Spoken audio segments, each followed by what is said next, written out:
নমস্কার, আপনারা সবাই কেমন আছেন? আশা করছি সবাই ভালো আছেন। আজকে আমি পামেলা আবারও একটি গুরুত্বপূর্ণ বিষয় নিয়ে আলোচনার জন্য চলে এলাম, যে বিষয়টি আমাদের সমাজে খুব কম আলোচনা করা হয়, কিন্তু অসংখ্য মা বাবার জীবনে এর গভীর প্রভাব থেকে যায়। তাই বিষয়টি খুবই গুরুত্বপূর্ণ। এবং বিষয়টি হলো যে সন্তান ধারণের নবম কিংবা দশম মাসে অথবা সন্তান ভূমিষ্ঠ হওয়ার 10 দিন, 12 দিন, 1 দিন বা 1 মাস পর হঠাৎ করে সন্তানের অস্বাভাবিক মৃত্যু, যা কিন্তু একটি মায়ের জীবনকে সম্পূর্ণভাবে চেঞ্জ করে দেয়। এবং একজন মনোবিজ্ঞানী হিসেবে আমি এই ধরনের মায়ের সাথে প্রচুর কাজ করেছি। তারা আজও তাদের কান্না থামাতে পারেনি। তারা আজও অন্য কোনো বাচ্চাকে দেখলে কিংবা তাদের কান্না শুনলে কান্নায় ভেঙে পড়েন। দিনের পর দিন, রাতের পর রাত হাসপাতালে সেই দিনটির কথা মনে করেন, যেই দিনটি এই ঘটনাটি তার সাথে ঘটেছিল। এবার আসি, একজন মা আসলে কি হারান। এই শোক শুধুমাত্র কিন্তু সন্তান হারানোর নয়। এই শোক হলো একটি সন্তান যে পৃথিবীতে আসবে, ফুটফুটে হয়ে ঘর আলো করে ঘুরে বেড়াবে, তাকে নিয়ে হওয়া দেখা প্রত্যেকটি স্বপ্নের মৃত্যু। অর্থাৎ সে কিভাবে কথা বলবে, ছেলে হবে না মেয়ে হবে, ছেলে হলে কিংবা মেয়ে হলে তাদের নাম কি হবে, এই ড্রেস পরাবো, এইভাবে সাজাবো, স্কুলের প্রথম দিনটি সে কিভাবে আমাকে স্কুলের মধ্যে ঢুকবে এবং বাইরে থেকে টাটা করবে। ঠিক এমন সব ধরনের খেয়ালই কিন্তু একজন মা কিংবা বাবার মনে থাকে। কিন্তু হঠাৎ করেই এই যদি স্বপ্নটা ভেঙে যায়, তখন একটা স্বপ্ন, একটা আইডেন্টিটি ক্রাইসিসের মধ্যে তারা চলে যান। তাহলে এই দুঃখটা কিন্তু শুধুমাত্র একটা সন্তান হারাবার দুঃখ না, একটা আইডেন্টিটি চলে যাওয়ারও কিন্তু দুঃখ। এই ধরনের ক্ষতির পর একজন মা ঠিক কী অনুভব করেন? অবিরাম কান্না।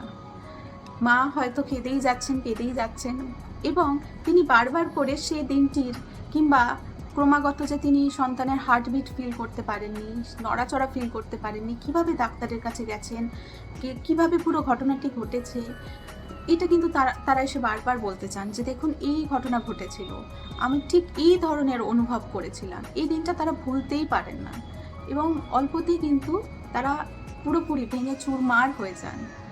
তাদের সাথে কিন্তু থাকে অজস্র অপরাধবোধ। আচ্ছা, আমার ভুলের জন্যই কি এরকম হলো? আমি যদি এটা না করতাম তাহলে কি অন্যরকম কিছু হতো? আমার কি কোনো গাফিলতি ছিল? এই প্রশ্নগুলো কিন্তু তাদের রোজ কুরে কুরে খায়। ভবিষ্যতের জন্য একটা ভয় এবং উদ্বেগ সৃষ্টি হয়, যে আবার যদি আমি গর্ভধারণ করি, আবারও কি আমার সাথে এই একই জিনিসটা হবে? কিছু মায়েরা আর জীবনকে আগের মতো করে অনুভবই করতে পারেন না। তারা সবসময় একটা হতাশা, একটা ক্লান্তি আর ওই স্মৃতি, সেইটাকেই বয়ে নিয়ে বেড়ান। এবার আসি, সমাজ কোথায় ভুল করে। সমাজে অনেকেই এই ধরনের ঘটে যাওয়া ঘটনার পর মায়েদেরকে বলেন যে সব ভুলে যাও, সব ঠিক হয়ে যাবে, আগের মতো হয়ে যাবে, এইগুলো আর মনে করো না, কেঁদে কোনো লাভ নেই। এই ধরনের কিছু কথা, যা তার কষ্টটাকে অনেক পরিমাণে ছোট করা হয়। একজন ক্লায়েন্ট সেদিন আমাকে বলছিলেন যে তার আরও একটি সন্তান আছে, তো লোকে তাকে এই কথাটা বলছে যে তোমার তো আরও একটা সন্তান আছে, তো তোমার একজন সন্তান এরকম হয়েছে, তোমার তো আরও একজন সন্তান আছে। যেন সন্তানটা অপশন একটা, আর একটা সন্তান থাকা।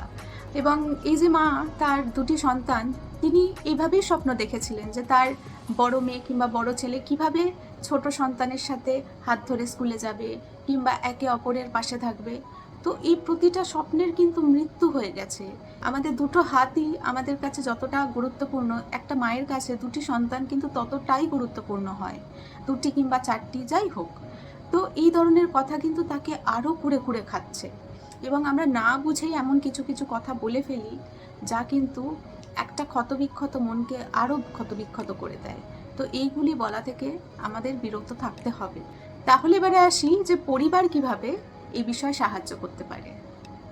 শুনুন, সব সময় সব পরিস্থিতিতে উপদেশ দেওয়া কিংবা সান্ত্বনা দেওয়ার দরকার নেই। শুধুমাত্র মানুষটির কথা যদি আপনি মন দিয়ে শোনেন, তাহলেই কিন্তু মানুষটির ক্ষেত্রে অনেক বড় সাহায্য হতে পারে। তাকে কাঁদতে দিন। কান্না কোনো দুর্বলতা নয়, কান্না শোক প্রকাশের একটা ধরন মাত্র। সে যত কাঁদবে তত কিন্তু তার দুঃখটা কোথাও গিয়ে কমবে। তাই কান্না কোনো দুর্বলতা নয়, তাকে কাঁদতে দিন। তার খোঁজ নিন, তার পাশে বসুন, তাকে চিকিৎসার জন্য নিয়ে যান। যদি দেখেন যে দীর্ঘদিন ধরে তার রাতের ঘুম উড়ে যাচ্ছে, সে খেতে পাচ্ছে না, ভালোভাবে কথা বলতে পারছে না, তাহলে দয়া করে তাকে কোনো ডাক্তার, সাইকিয়াট্রিস্ট কিংবা সাইকোলজিস্টের কাছে নিয়ে যান। তারা কিন্তু বুঝে তাদের থেরাপি কিংবা মেডিসিন যেটাই প্রয়োজন হবে সেটাতে কিন্তু তারা রেফার করবেন। ধন্যবাদ ভিডিওটি দেখার জন্য। ভালো লাগলে সকলের সাথে শেয়ার করবেন এবং আশা করছি এটা আপনাদের সাহায্যে আসবে।